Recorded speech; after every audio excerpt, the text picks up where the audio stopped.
Ce que vous voyez, c'est le premier CPE préfabriqué sur la Côte-Nord. Il se trouve à Bécomo et à terme, il va pouvoir accueillir 78 enfants. Le projet, qui coûte près de 6 millions de dollars, avance bien selon le CPE Les Petits Bécots qui chapeaute les opérations. C'est l'intérêt de l'approche modulaire. Démarrés en octobre, les travaux devraient être complétés d'ici la fin du printemps. C'est à ce moment-là que les premiers bambins pourront en profiter. L'ouverture du CPE sera graduelle et à terme, il y a 14 éducatrices qui vont pouvoir accueillir tous les enfants.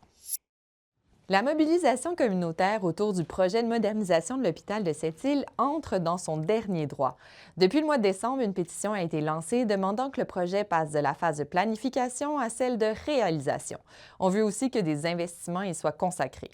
Jeudi, les instigateurs de la mobilisation vont la remettre à la ministre régionale, Catherine Champagne-Jourdain. Ils espèrent que les 7 400 signatures amassées vont donner du poids à leurs revendications. La députée Duplessis a d'ailleurs rappelé que c'était le dossier qu'elle comptait défendre au sein de sa formation en vue du prochain budget. Les fortes précipitations de neige créent des occasions d'affaires. C'est le cas pour Shane Jourdain et Félix-Antoine Lapierre-Bélanger. Ces entrepreneurs, dans la vingtaine, ont ajouté le service de déneigement de toiture à leur service à Sept-Îles.